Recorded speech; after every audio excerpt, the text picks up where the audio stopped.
जो है वो परीक्षा से लेकर के रिजल्ट तक कई लेयर्स की धांधली उसमें है। कई लेयर्स की धांधली है और टॉपर्स की संख्या इतनी ज्यादा है कि सारे टॉपर्स को एम्स में एडमिशन नहीं मिल सकता है। देश का जो शिक्षा मंत्री हैं धर्मेंद्र प्रधान बेशर्मी के साथ इसको ढकने की कोशिश कर रहे हैं। धर्मेंद्र प्रधान इसको ढकने की कोशिश कर रहे हैं। सरकार ने कह दिया कि कोई पेपर लीक हुआ ही नहीं। पेपर जो थे, जो क्वेश्चन पेपर था वो बाहर जलाया गया, आधा जला हुआ पेपर पुलिस के पास जब्त है, आज भी जब्त है, बयान दर्ज है, सब चीज है। इसके बावजूद न तो एनटीए मानने के लिए तैयार है, न तो बीजेपी मानने के लिए, बीजेपी सरकार मानने के लिए तैयार है। बीजेपी के सांसद, बीजेपी के मंत्री, इनका रोल रहा है। और एक बात देखिए, कारण क्या, मैं जो समझता हूँ कि नीट जैसी परीक्षाएं जब एनटीए ले रहा है तो क्यों ये सेफ नहीं है। मोदी जी परीक्षा पे चर्चा करते हैं, भले ही उन परीक्षा से उनको जीरो लेना देना है, क्योंकि कोई डिग्री लिए नहीं, कोई शिक्षा ढंग का लिए नहीं, तो उनको इस सबसे मतलब ही नहीं है। नमस्कार, हमारा नाम है समरीन और आपने देखना शुरू कर दिया है लाइव सिटीज। देखिए, नीट परीक्षा के रिजल्ट को लेकर बवाल है कि थमने का नाम नहीं ले रहा है। आपको बता दें कि बीते दिन सीपीआई-एमएल के विधायक संदीप सौरभ ने भी बड़ा ट्वीट किया था और साफ साफ लिखा था कि पेपर लीक है मोदी की गारंटी, यानी कि बड़ा कटाक्ष भी कस दिया था। तो आज हम इसी मुद्दे पर सीधी बातचीत करेंगे संदीप सौरभ जी से। सबसे पहले बहुत शुक्रिया बातचीत। जी बहुत बहुत शुक्रिया जी। संदीप जी, सबसे पहले तो हम आपसे जानना चाहेंगे कि नीट का पेपर लीक हो गया है, क्या कहिएगा इस पर? देखिए, नीट का पेपर लीक हो गया और ये परीक्षा के समय ही सरकार के संज्ञान में आ चुका था। बिहार में पेपर लीक हुआ है, नालंदा के अंदर बिहार शरीफ में पेपर लीक हुआ है, गुजरात में पेपर लीक हुआ है। पेपर लीक करने वाले लोग अरेस्ट हुए हैं। वो जहां ठहरे हुए थे वहां किसी मंत्री जी के नाम से उनकी बुकिंग थी। ये सब जग जाहिर बात है। और जो रिजल्ट आया, पेपर लीक एक बात हुई और उसके बाद जब रिजल्ट आया तो ये साफ साफ दिखा कि दाल में कुछ काला नहीं है, बल्कि समूची दाल ही काली है। समूची दाल ही काली है जी। एग्जाम का जो रिजल्ट दिया गया वो 4 तारीख को दिया गया, देना था 14 तारीख को।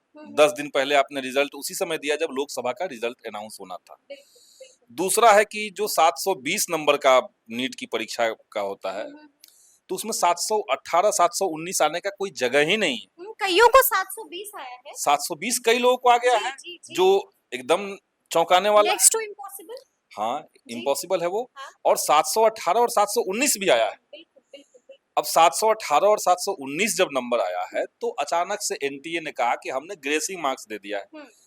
तो ये आपने ग्रेसिंग मार्क्स अचानक से कैसे दे दिया? ग्रेसिंग मार्क्स देने का क्या प्रावधान आपके पास था? क्या आपने रूल फॉलो किया? आपने पहले अनाउंस क्यों नहीं किया कि किस कारण से कितना ग्रेसिंग मार्क्स दिया जाएगा? एक सवाल उसमें गलत बता रहे हैं कि एक सवाल का दो आंसर सही है। तो कुल मिलाकर के ये कि नीट जो है वो परीक्षा से लेकर के रिजल्ट तक कई लेयर्स की धांधली उसमें है। कई लेयर्स की धांधली है जी। एक ही सेंटर से ये कोई संयोग नहीं हो सकता है कि इतने सारे लोग टॉपर कर गए और टॉपर्स की संख्या इतनी ज्यादा है कि सारे टॉपर्स को एम्स में एडमिशन नहीं मिल सकता है। तो 67 लोगों को आपने टॉप करवा दिया। और अब जब ये मामला खुल करके सामने आ रहा है, नीट देने वाले जो 50 लाख के आसपास छात्र हैं, जो अभ्यर्थी हैं, जिन्होंने 1 साल पूरे लगन से दिन रात पढ़ाई की है, उनको लग रहा है कि जब उनके साथ छलावा हुआ, उनके भविष्य के साथ जब खिलवाड़ हुआ है, तो सरकार को पूरे मामले की उच्च स्तरीय जांच कराने के बजाय हम देख रहे हैं कि देश का जो शिक्षा मंत्री हैं धर्मेंद्र प्रधान बेशर्मी के साथ इसको ढकने की कोशिश कर रहे हैं। धर्मेंद्र प्रधान इसको ढकने की कोशिश कर रहे हैं। सरकार ने कह दिया कि कोई पेपर लीक हुआ ही नहीं। खुलेआम सबूत दिख रहा है कि पटना के अंदर अरेस्टिंग हुई है। पेपर जो थे, जो क्वेश्चन पेपर था वो बाहर जलाया गया, आधा जला हुआ पेपर पुलिस के पास जब्त है, आज भी जब्त है, बयान दर्ज है, सब चीज है।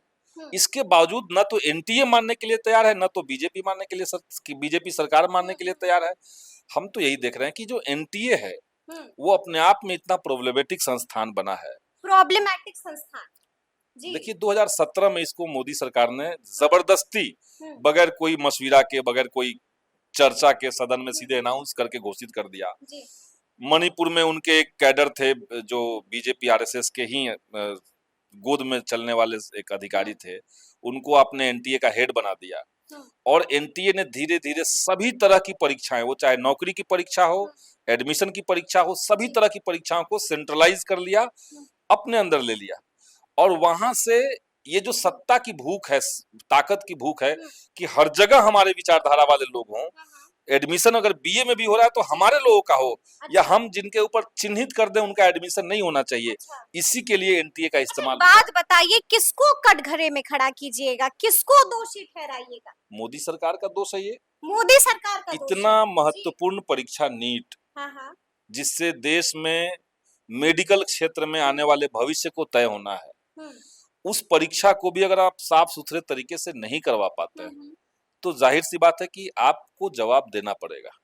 मोदी सरकार को हम कटघरे में खड़ा कर रहे हैं। दूसरा है कि इतना बड़ा कांड हुआ, धर्मेंद्र प्रधान जैसे मंत्रियों का क्या काम है?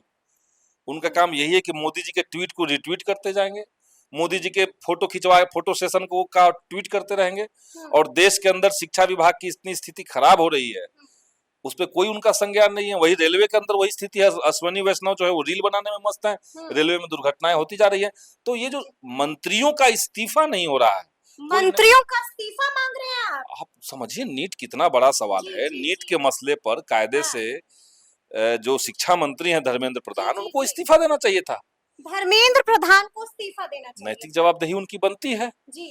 एनटीए ने परीक्षा लिया, और एनटीए के ऊपर भी मेरा सवाल है, एनटीए संस्थान को खत्म करने का ये वक्त आ गया है। जैसे आप देखिए कि अलग अलग यूनिवर्सिटीज का परीक्षा अब एनटीए ले रहा है। अब जैसे आपको जामिया मिलिया इस्लामिया में कोई सेंटर में, कोई डिपार्टमेंट में पीएचडी करना है, एनटीए की परीक्षा आपको होगी, और एनटीए ने हर परीक्षा को ऑब्जेक्टिव कर दिया है।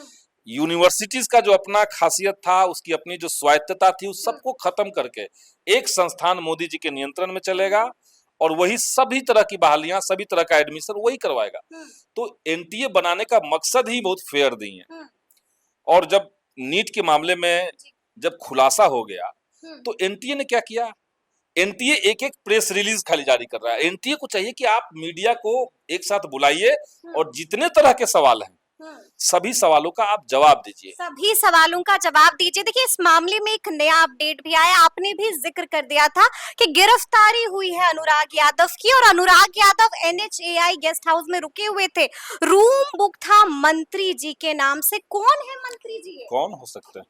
कौन, क्या लगता है आप समझिए कि पिछले 10 साल से मंत्री कौन लोग हैं जी, उन्हीं के नाम से रूम बुक था। आप लोग भी तो सरकार में आए थे। सही बात है, बीजेपी के सांसद, बीजेपी के मंत्री जी, इनका रोल रहा है।